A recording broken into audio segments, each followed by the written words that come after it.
السلام علیکم ورحمۃ اللہ وبرکاتہ۔ رمضان کی بابرکت ساعتیں ہیں جن میں آپ یہ ویڈیو دیکھ رہے ہیں،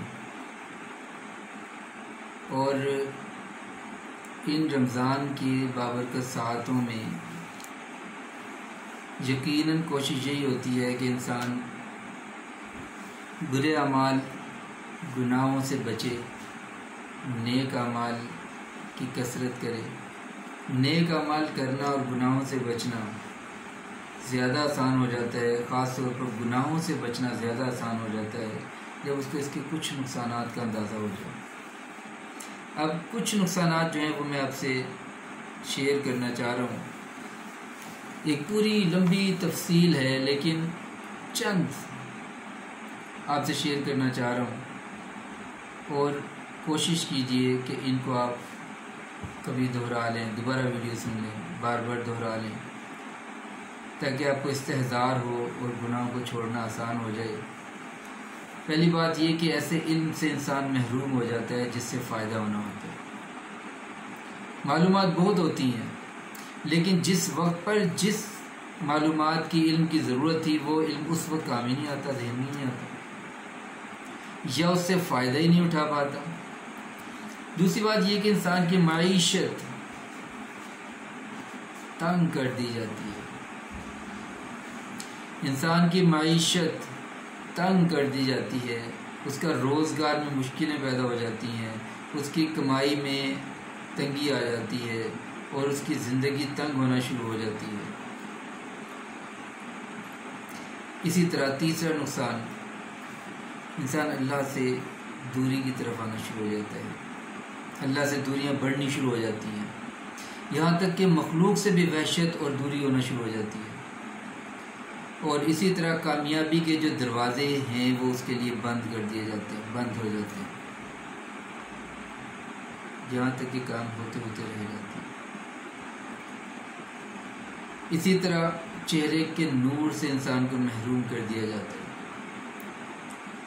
نیک اعمال سے محرومی ہو جاتی ہے، اور گناہوں کی زیادتی شروع ہو جاتی ہے، گناہ بڑھنے شروع ہو جاتے ہیں، انسان گناہ پہ گناہ، ایک کے بعد دوسرا، دوسرے کے بعد تیسرا، ایک پورا تسلسل بن جاتا ہے۔ توبہ کی توفیق نہیں ملتی، انسان توبہ ہی کرتا ہے، توبہ کی توفیق سے ہی محروم کر دیا جاتا ہے، یہاں تک انسان گناہ کو گناہ ہی نہیں سمجھتا، اور یہ گناہ کرنے سے کئی گنا زیادہ خطرناک ایک نقصان ہے، انسان گناہ کو گناہ ہی نہیں سمجھتا، یہاں تک کہ اللہ کے دشمنوں سے اس کی مشابہت ہونی شروع ہو جاتی ہے۔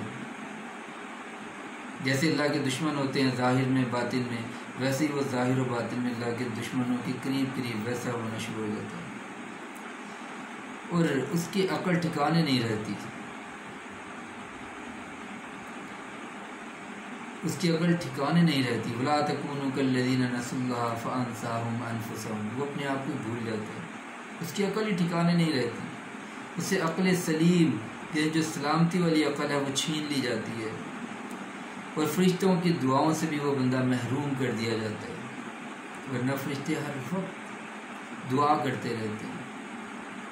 سورہ مومن پڑھ کے دیکھیے، پہلے رکوع میں کیسے اللہ تعالیٰ نے پیارے الفاظ میں تذکرہ کیا ہے، فرشتے کیسے دعائیں کر رہے ہوتے ہیں، بندہ زمین پر چل پھر رہا ہے، اسے اندازہ نہیں ہے کہ اللہ کے کتنے مقرب فرشتے، الذین یحملون العرش ومن حولہ یسبحون بحمد ربہم ویستغفرون للذین آمنوا ربنا وسعت کل شیء رحمۃ وعلما فاغفر للذین تابوا واتبعوا سبیلک وقہم عذاب الجحیم وغیرہ۔ یہ ذرا آگے تک پڑھیے گا، غور سے پڑھیے گا، ترجمے سے پڑھیے گا، سورہ مومن کا پہلا رکوع 24ویں پارے میں ذرا دیکھیے گا، تو آپ کو اندازہ ہوگا کہ فرشتے کیا کیا دعائیں کرتے ہیں۔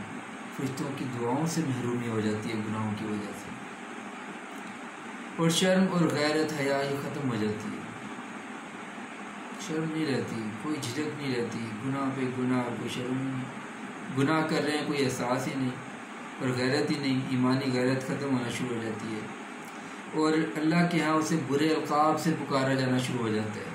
اس کو نہیں پتہ ہوتا کہ یہاں پر وہ بے شک دنیا میں کسی اچھے الفاظ سے پکارا جاتا ہو، لیکن اللہ کے ہاں اس کا کتنا برا مقام ہوتا ہے کہ آسمان پر اس کو برے القابات سے پکارنا شروع کر دیا جاتا ہے۔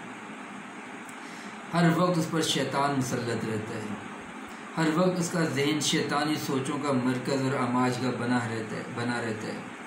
اس کے دل کا اطمینان ختم ہو جاتا ہے، دل بے چین رہنا شروع ہو جاتا ہے، بے سکون ہو جاتا ہے، بے اطمینان ہو جاتا ہے، اور اللہ اور اس کے رسول صلی اللہ علیہ وسلم کی لعنتیں اس پر پڑھنا شروع ہو جاتی ہیں۔ اللہ تعالیٰ ہمیں ہماری حفاظت فرمائے۔ اور دوسری مخلوق کی بھی لعنت اس پہ پڑھنی شروع ہو جاتی ہے۔ لعنت اصل میں ہے کہ اللہ کی رحمت سے دوری، حالانکہ اللہ کی رحمت تو پوری مخلوق پر، ہر چیز پر حاوی ہے، لیکن اس سے بھی اگر ایک بندہ محروم ہو گیا تو اس کا بنے گا کیا؟ اللہ ہماری حفاظت فرمائے۔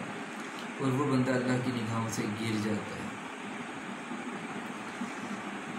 اس کی زندگی میں مایوسی کے جذبات آنا شروع ہو جاتے ہیں، بندہ مایوس ہونا شروع ہو جاتا ہے، اس کو اندھیرا ہی اندھیرا نظر آنا شروع ہو جاتا ہے۔